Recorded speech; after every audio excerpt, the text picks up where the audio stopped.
JBNN keep you informed. I'm Michelle Jones. Before we get into the news, please remember to like, subscribe, leave a comment, and share the news with someone today. Now on to the news. Gun and ammo seized in Kingston police operation.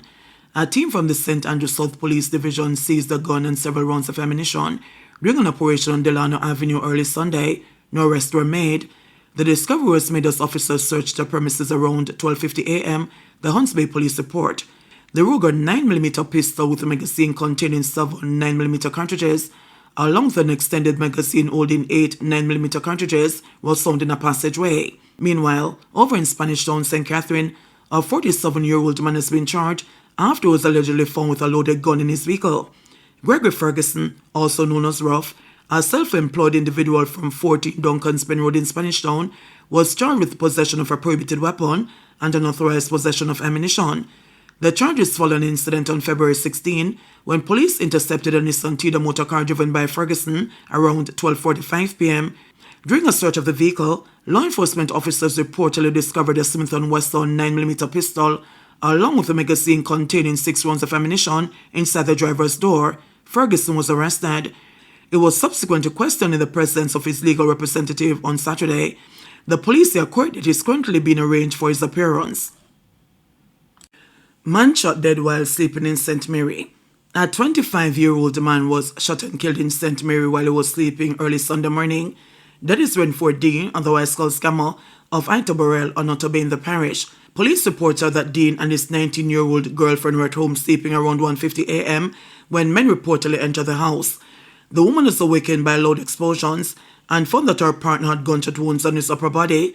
The woman was said to have run from the house and hid in nearby bushes before calling the police. The community of Itoborel and its surroundings are under a 48-hour curfew, which began on Saturday, February 21, and will end on Monday, February 23.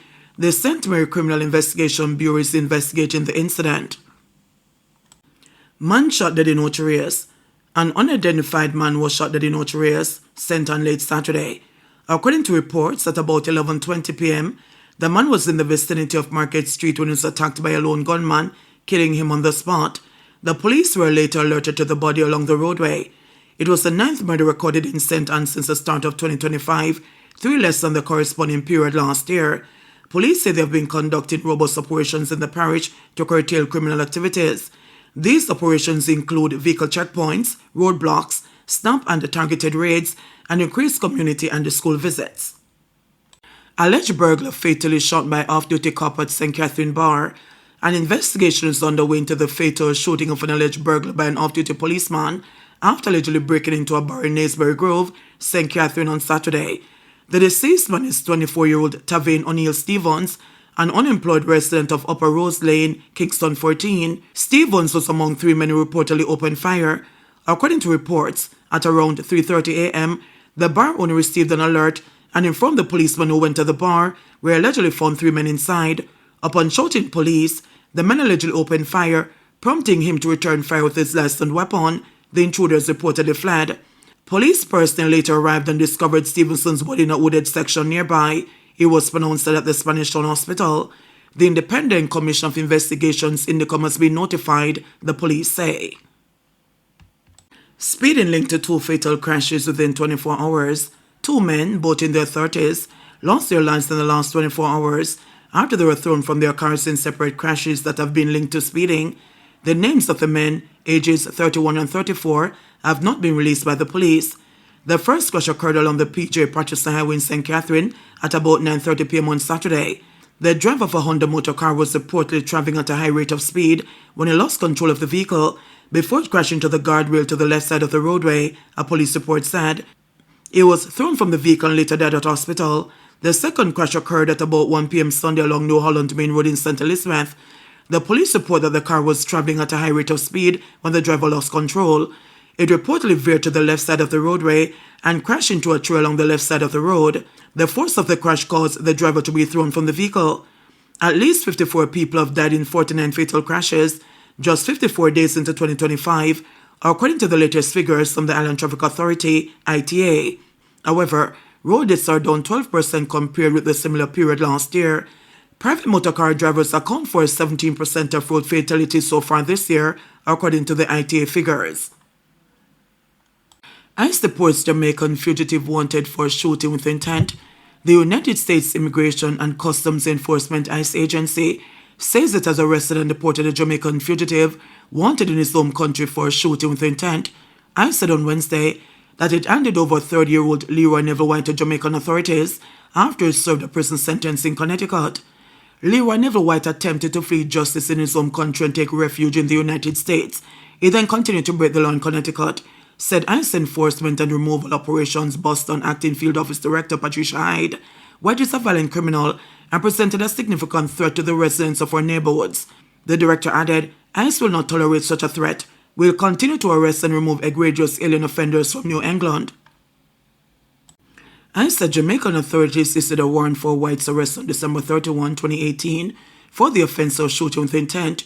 U.S. Border Patrol arrested him on July 11, 2022 after he illegally entered the U.S. near San Isidro, California, and served him the next day with a notice to appear before Department of Justice immigration judge and released him on an order of recognizance. The immigration judge ordered White removed from the United States to Jamaica on April 12, 2023, ICE said. In December of that year, the New Haven Police Department in Connecticut arrested him for threatening in the first degree with hazard to terrorize. He was arrested and convicted in April 2024 and sentenced to 5 years incarceration, suspended after 1 year and 3 years probation. However, ICE had placed a detain on White, and when he completed that 1 year suspended sentence, he was detained by the agents at Hartford Correctional Center and deported. Early release date for Dudas. Jamaican drug kingpin Christopher Dudas Coke has had 17 months shaved off his prison time in the United States and could see more reductions, likely the reward for good behavior, American authorities have disclosed. Coke, 56, is now for through his 23-year prison sentence and is set to be released from the Fort Dix Federal Correctional Institution on January 25, 2029, the U.S. Federal Bureau of Prisons, FBOP, confirmed. His original release date was July 4, 2030. Fort Dix, located in New Jersey, is a low-security prison with no bars, towers, or locks, according to its website.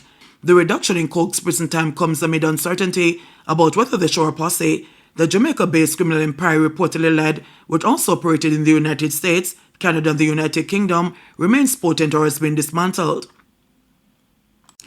The FBOP declined to disclose details about Coke, explaining that for privacy reasons, it is barred from discussing the conditions of confinement of any inmate, including release plans. However, the agency acknowledged that under the First Step Act, FSA, which was enacted in the U.S. in 2018, every incarcerated individual earns time for good conduct, which is factored into their release date. Prior to the passage of the FSA, qualifying inmates were eligible to earn up to 54 days of good conduct time annual for each year served, the Bureau of Prisons said. Under subsequent amendments to the legislation, qualifying inmates are now eligible for the maximum 54 days shaved off their time for good conduct for each year of the court-mandated sentence. Under subsequent amendments to the legislation, qualifying inmates are now eligible for the maximum 54 days shaved off their time for good conduct for each year of the court-mandated sentence.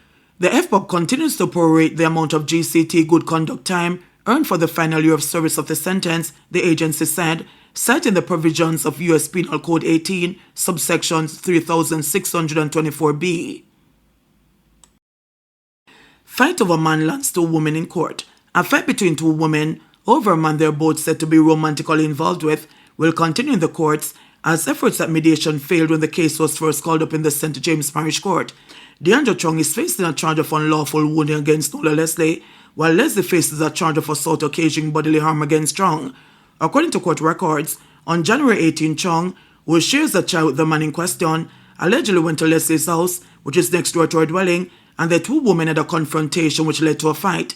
The allegations are that during the brawl, Leslie used a glass bottle to injure Chung, while Chung inflicted a wound to the side of Leslie's head. "So, where's the gentleman you're fighting over?" Presiding Judge Keisha Grant-Price asked the woman, who admitted he was not present in court on Wednesday. Chung then informed the judge that the man in question is the father for a child and currently lives with her. "There are rumors that she and my baby father were involved. He admitted to me and me tell him to make a choice," she added. In response, Grant-Price pointed out to the woman that the man had not been loyal to either of them. However, Chung went on to explain that on the day in question, she spotted her child's father at the side of the dwelling where Leslie lives and inquired about his presence there. According to her, she then pushed the door open and saw Leslie inside. Before me couldn't say anything at all, Miss Leslie grabbed me and threw me upon the bed and used her cell phone for lick me in my face.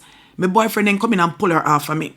At the point of my pull her off, she was still holding on to me, Chung told the court. Having listened to both sides, Grand Press subsequently directed the issue to a mediation session of the mediator in court. However, the process did not yield a successful resolution.